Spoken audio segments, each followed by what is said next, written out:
வணக்கம். டிஎன்பிஎஸ்சி கையேடு 23/4/2024 இன்றைய தேதியில் வந்து டிஎன்பிஎஸ்சிலேருந்து நோட்டிஃபிகேஷன் விட்டுருக்காங்க. என்ன எக்ஸாமினேஷன் பார்த்தோன்னா, combined civil service examination group 1B and group 1C service எக்ஸாமினேஷனுக்கு கால்ஃபர் பண்ணியிருக்காங்க. ஸோ இதில் வந்து ஹிந்து ரிலீஜியஸ் டிபார்ட்மெண்ட்லேருந்தும் நமக்கு குரூப் 1B சர்வீஸ் எக்ஸாமினேஷனுக்கும் டிஸ்ட்ரிக்ட் எஜுகேஷ்னல் ஆஃபீஸர் டிபார்ட்மெண்ட்லேருந்து நமக்கு குரூப் 1C எக்ஸாமினேஷனுக்கும் கால்ஃபர் பண்ணியிருக்காங்க. ஸோ எக்ஸாமினேஷன் என்றைக்கு நோட்டிஃபிகேஷன் வந்திருக்கு இங்கே கொடுத்துருக்காங்க பாருங்கள். அதாவது இம்பார்ட்டன்ட் டேட் அண்ட் டைமில் பார்த்தோன்னா நோட்டிஃபிகேஷன் 23/4/2024 இன்றைய தேதியில் வந்திருக்கு. நமக்கு என்றைக்கு எக்ஸாம் நடக்க போகுது அப்படின்னு சொல்லி பார்த்தோன்னா ஜூலை 12 மெயின்ஸ் எக்ஸாமினேஷனுக்கான டேட் வந்து பின்னாடியே அனௌன்ஸ் பண்ணுவோன்னு சொல்லியிருக்காங்க. ஒன்ஸ் ப்ரிலிமினரி எக்ஸாமினேஷனுடைய ஆன்சர் கீ வந்ததும் நமக்கு மெயின்ஸ்க்கான எக்ஸாமினேஷன் டேட் வந்து அனௌன்ஸ் பண்ணுவாங்க. So date and time of preliminary examination 12/7/2024. So எப்படி அப்ளை பண்ணுறது அப்படின்ற மெத்தட் கொடுத்துருக்காங்க. ஒன் டைம் ரிஜிஸ்ட்ரேஷன் மீனிங் நமக்கு 150 rupees கட்டி நம்ம ஃபஸ்ட் டைம் அப்ளை பண்ணுறோன்னா இந்த ஒன் டைம் ரெஜிஸ்ட்ரேஷன் பண்ணுறதுக்கான விளக்கங்கள் கொடுத்துருக்காங்க. ஸோ போஸ்ட்டு டீட்டெயில்ஸ் இங்கே கொடுத்துருக்காங்க பாருங்கள். அதாவது assistant commissioner and district educational officer. So இந்த போஸ்ட்டுக்கு தான் நமக்கு நோட்டிஃபிகேஷன் கொடுத்துருக்காங்க. இப்போது போஸ்ட் அண்ட் வேக்கன்சிஸ்.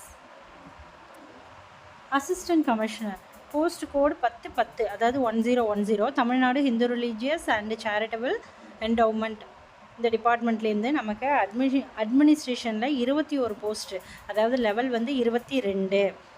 இதுக்கு மொத்தம் 21 போஸ்ட்டுக்கும் டிஸ்ட்ரிக்ட் எஜுகேஷ்னல் ஆஃபீஸர் எக்ஸாமினேஷனுக்கு 8 போஸ்ட்டும் நமக்கு நோட்டிஃபிகேஷனில் கொடுத்துருக்காங்க. மொத்தமாக 29. ஸோ இதில் இந்த 8 போஸ்ட்டை எப்படி ஸ்ப்ளிட் பண்ணியிருக்காங்க அப்படின்னா, ஃப்ரம் ஓப்பன் மார்க்கெட், அதாவது யார் வேணாலும் எழுதலாம் அப்படின்றதில் பொது தேர்வாக வந்து 6 பேருக்கு கொடுத்துருக்குறாங்க. ப்ளஸ் அதில் டீச்சர் ட்ரைனிங் முடித்தவங்க, பிஎட் முடித்தவங்க அப்படின்ற விதமாக 2 போஸ்ட் கொடுத்துருக்காங்க. அதோட டீட்டெயில் வந்து பின்னாடி நமக்கு கொடுத்துருக்காங்க.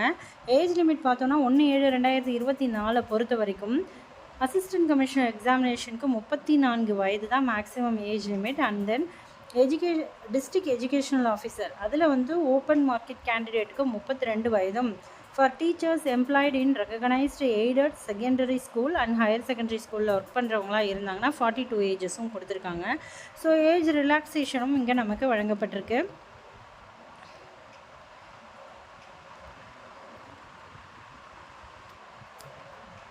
ஸோ அசிஸ்டன்ட் கமிஷனருக்கு இந்த இடத்துல வந்துட்டு கம்யூனிட்டி வைஸ் வந்து 39 வயதும்.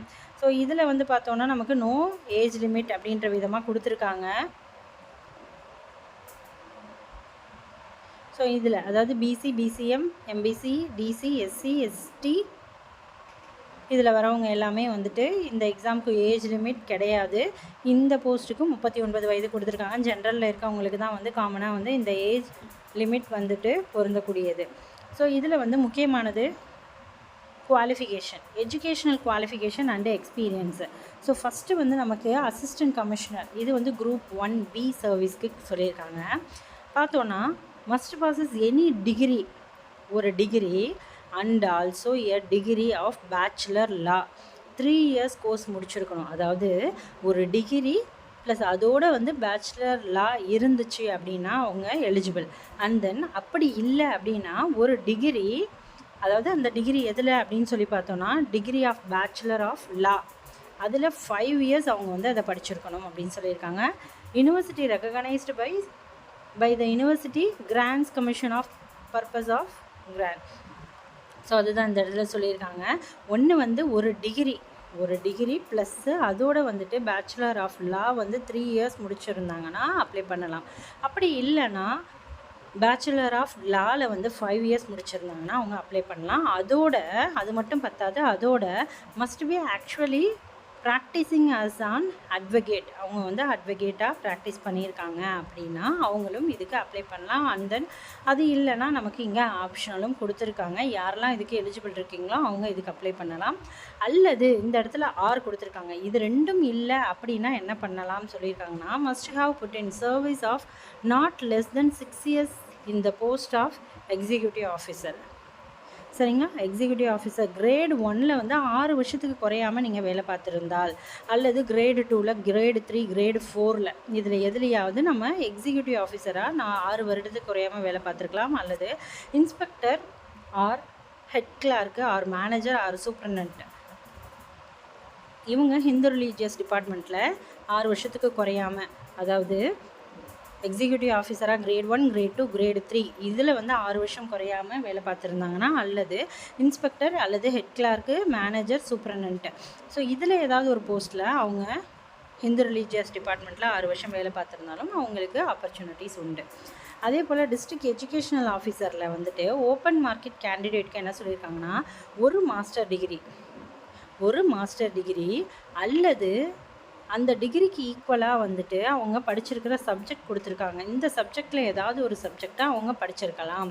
Maths, physics, chemistry, botany, zoology, economic, geography, history, commerce, Tamil and English இதில் ஏதாவது அவங்க அதுக்கு ஈக்குவலாக படிச்சிருந்தாங்கன்னா, அதோட 12th வந்துட்டு, அதாவது ஹையர் செகண்டரியில் பார்ட் 1 ஆர் பார்ட் 2 இது ரெண்டுத்தில் எதுலையாவது ஒன்றுத்தில் தமிழ் முடிச்சிருக்கணும்.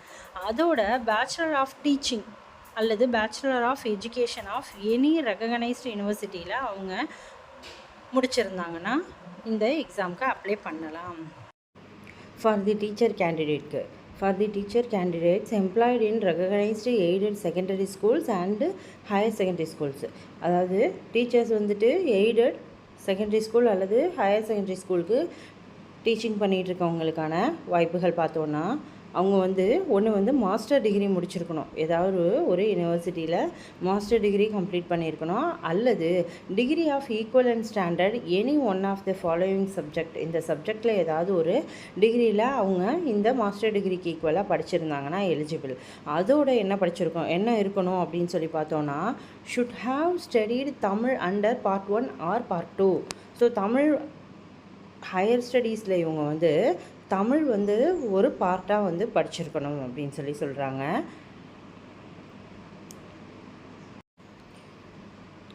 அடுத்து teaching experience period of not less than 12 years, 12 வருஷத்துக்கு குறையாமல் அவங்க டீச்சிங் எக்ஸ்பீரியன்ஸ் இருக்கணும் அப்படின்றதையும் இந்த இடத்துல மென்ஷன் பண்ணியிருக்காங்க. இதுதான் எஜுகேஷன் குவாலிஃபிகேஷன் ஃபுல்லாக கொடுத்துருக்காங்க. அசிஸ்டன்ட் கமிஷனருக்கும் டிஸ்ட்ரிக்ட் எஜுகேஷனல் ஆஃபீஸர் இந்த போஸ்ட்டுக்கான எஜுகேஷ்னல் குவாலிஃபிகேஷன். ஸோ இதுக்கப்புறம் நமக்கு ஒவ்வொரு சர்டிஃபிகேட்டாக இங்கே கொடுத்துருக்காங்க. ப்ராக்டிஸிங் சர்டிஃபிகேட் இது எல்லாத்தையுமே நம்ம டவுன்லோட் பண்ணி இது எல்லாத்தையும் ஃபில் பண்ணி நம்ம எக்ஸாமுக்கு அப்ளை பண்ணும்போது அட்டாச் பண்ணணும், அல்லது ரெடியாக வச்சுக்கணும் நம்ம கவுன்சிலிங் வரத்துக்குள்ளே. So service certificate, experience certificate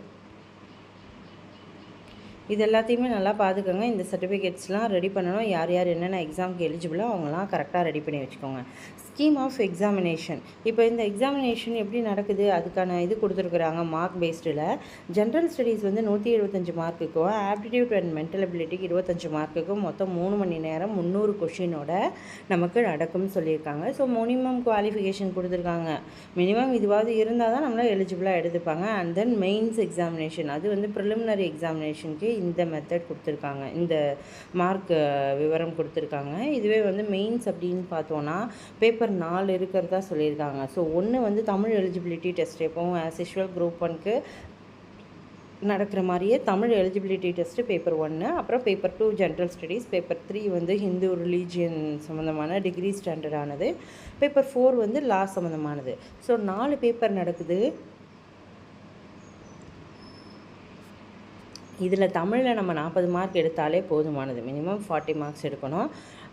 அதே போல் என்ன சொல்லுவாங்கன்னா, பேப்பர் 2, 3, 4 இது 3 தான் நமக்கு வேலிடேஷனுக்கு எடுத்துக்கக்கூடியது. அப்புறம் இன்டர்வியூவில் ஒரு 100 மார்க் நமக்கு. ஸோ இது அசிஸ்டன்ட் கமிஷனருக்கான மெயின்ஸ் எக்ஸாமினேஷனுடைய இது டிஸ்ட்ரிக்ட் எஜுகேஷனல் ஆஃபீஸருடைய மெயின்ஸ் எக்ஸாமினேஷன். இதுவும் தமிழ் எலிஜிபிலிட்டி டெஸ்ட், அப்புறம் பார்ட் 1, பார்ட் 2, பார்ட் 3 இது overall and then interview. So இது எல்லாமே வச்சு தான் இதோடைய மார்க்கை நமக்கு கேல்குலேட் பண்ணுறாங்க. So how to apply online இங்கே கொடுத்துருக்குறாங்க. ஸோ இது யாராவது முதல் தடவை பண்ணுறீங்க அப்படின்னா இதை ஒரு முறை படித்து பார்த்துட்டு பண்ணுங்கள். நம்ம ஃபோட்டோ அப்ளை பண்ணும்போது அதோட ஹைட்டு, அதாவது அது இந்த பிரெத்தில் இருக்கணும், இந்த ஹைட்டில் இருக்கணும், அண்ட் தென் பேர், டேட்டு இதெல்லாமே வந்து நமக்கு கீழே இருக்கணும் அந்த ஃபோட்டோக்கு கீழே. இப்போ ரீசன்ஸாக அப்ளை பண்ணுற எக்ஸாம்ஸ்க்கு எல்லாத்துக்கும் இப்படி தான் கேட்குறாங்க. ஸோ இப்போ என்ன சொல்லியிருக்காங்க, preliminary examination will be hold at the centre given below. So நமக்கு மொத்தம் 38 டிஸ்ட்ரிக்ஸில் சென்டர் கொடுத்துருக்குறாங்க. ஸோ இந்த எக்ஸாமுக்கு அடுத்து மெயின்ஸ் வந்து சென்னையில் மட்டும்தான் நடக்கும். அப்ளை பண்ணும்போது இந்த ஆப்ஷனே நமக்கு கொடுத்துருவாங்க. ஸோ இது சென்னை தவிர்த்து வேறு எங்கேயும் நடைபெறாது.